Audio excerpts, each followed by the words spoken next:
Hey everyone, this is Mel from Cardstock Concoctions. I am so glad to be back with you guys today, bringing you a new video of what I've done recently.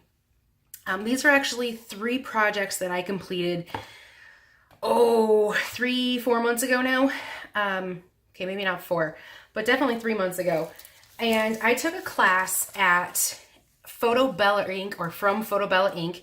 And she brought in, the proprietress, brought in, I'm so going to butcher his name, but brought in this lovely gentleman here. He pronounced his name Adonis, and I'm not even going to try to pronounce his last name because I tried so many times while I was in class, but I can never quite get it. So look at the top of the screen or something, it'll be on there. It'll also be in the description box below. Just to let you guys know, where I will also link you guys to photobella.com who I took the class from. So again, this is Adonis and he is Greek. He was amazing. He's a really great teacher. I'm going to set this off aside here. And I actually took 3 classes. So each one of these is 3 different classes. So we're going to start with the first class. I'm going to just move these 2 off to the side so we can get a better look at the first project. So this was the first project we did. This is the first class. And you guys might not, I'm going to try to get that in camera range down there. So this is the very bottom of it. This is the very top of it. I'm going to turn it sideways so it fits in camera range better. This is, I honestly have no idea how big this canvas was. It's actually done on a canvas. So this is a 12-inch by approximately 9-inch canvas. And in this project, we used rice paper. And Adonis, I believe, designs for Stamperia, which is got some really gorgeous things. So this is rice paper. It's extremely thin. It's extremely porous. The one we used in here actually had the face of the lady on it, which was really great. I, of course, had to go and buy a couple extra. Woo! Dropping stuff off my desk here. So they had the clock pieces. They also had like these little ones here. And then they had this really beautiful winged unicorn that I really, really liked. So I went ahead and got a couple extra of those when I was there too. Again, all purchased from photobella.com. I will link it in the description box below. Well, to photobella.com because I'm not even sure those are in stock anymore. Okay, back to the description here. So this thing actually uses paper. So this right here is all paper. Varying lengths and strips and things like that. We did little cut apart pieces. Some people did more of those. Some people did less of those. I did less because I didn't want all the extra stuff going on. I'm a little more simplistic than most crafters are. This over here is actually modeling clay, which was really cool. I've never used modeling clay in this way before. And then we took a stamp and actually just did an impression of the stamp on the inside there. This time right here is actually a stencil, and we wound up using modeling paste. So this is modeling clay. This was modeling paste, and it was really cool. It comes out white. You dry it with a heat gun. Actually, I think it also crackle paste. It might have actually been crackle paste. Sorry, it's been so long since I've taken this class, guys. But crackle paste. Let me grab it. I think I actually have some. Yes. So I was there. I've used crackle paste, but I've never purchased crackle paste, and I really liked Stamperia's crackle paste. So it was white. Stamperia, really great. Off to the side. Okay, great.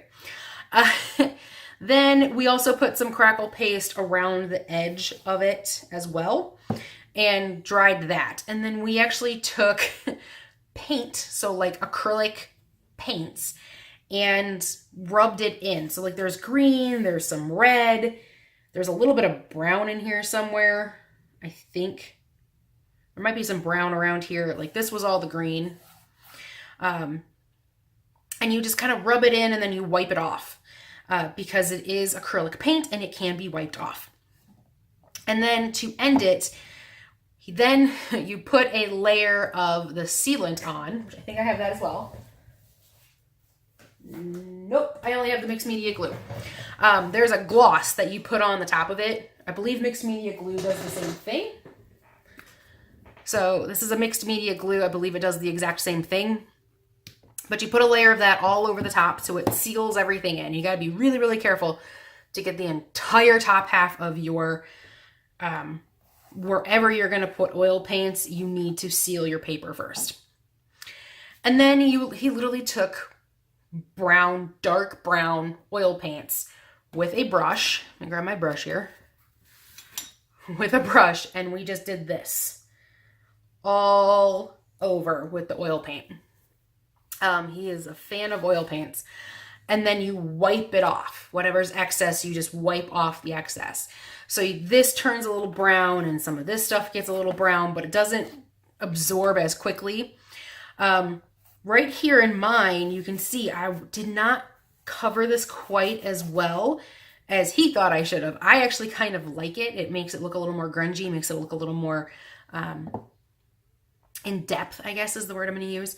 But this was the first project. I really loved it. Again, we used paper and we used rice paper and modeling clay in mixed media crackle paste and mixed media glue. And it was a different type of class. And to me, it was really, really great. So this was the first one. This is now probably going to go and hang in my room somewhere.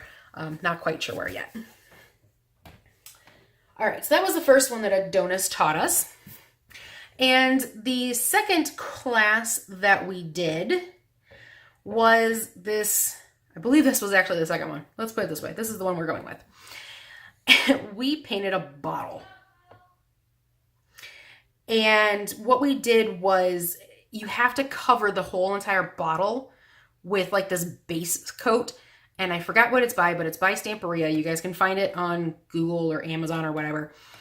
And then we took twine, this is actual twine, wrapped it around underneath. There is some, like you guys can't really see it under here because it's all covered, but this down here is actually like super heavy duty paper, and I forgot what they called it, but it's also used in my next project too. And it's like concrete paper, or like, it's just, you can sew it, you can do anything with it. It's crazy. It's really great. Then we had some wooden gears, which I don't know if the wooden gears actually came out of here. Looks like they could have, but I don't remember. There were some wooden gears in here. There were some metal gears in here. Like this is actually a nut. Like it's literally a nut. Then we had different pieces. This is a frame that we used. This was again out of modeling clay.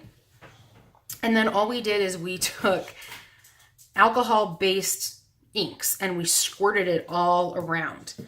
And so that was really cool. So it gave us like a grungy, fun look. Again, really fun, really great, really awesome class. No idea what I'm going to do with this thing. All right, putting this off to the side as well. So some of the techniques built upon each other, others did not. This is our last project. This is actually a notebook. Just so you guys know, it's all a notebook. The idea was to grab a notebook. And so then we have the chipboard elements, because these are all chipboard pieces. They all came out of this lovely, the Dusty Attic chipboard sheet, Unlock My Heart. And this is actually not exactly our colors that we used, but that is basically what we made on the front cover.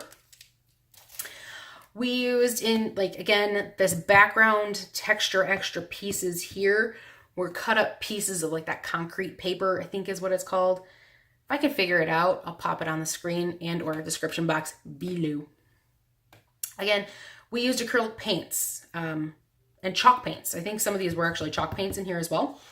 And then we stained the whole thing at the end, again, with oil paints. He's a big fan of oil paints, let me tell you. So you cover the whole thing with like a layer or two of the base coat. And then you put your paints on and you wipe and you mix, and then you take the oil paint and you put it on top, and then you rub until you get to the point where you want it. So that's that. That's the side. These here were painted with acrylic paints. I think these were acrylic. And then they were just glued down. Same thing with my back. I really like the colors on my back. I don't know why. I wish my back was my front almost, but Really cool, awesome colors on the back. And then sorry this is so close to the camera, but up here, I actually did wind up staining my sides. I was not intending to do that, but it just kind of turned out that way. So again, we just took pieces and we put them together and we painted them with the acrylic type paints. And then we just kind of went along with that. So again, if you guys have a chance to take a class from Antonis, I would totally do so. I believe Photo Bella is going to bring him back again next year. I would totally go again. He's got some really great projects. He's funny. It was fun to hang out with him. He taught me some really cool things and some different ways to use what I already use. So I'm really kind of looking forward to kind of playing around. All right, so that is everything for today. I hope you guys enjoyed this little sneak peek in what I've been working on in my crafting area. If you guys have any questions, please let me know. Otherwise, if you enjoyed this video, please give it a thumbs up. If you liked this video and would like to see more of them, please subscribe. Otherwise, see you guys next time. Thanks a lot. Bye.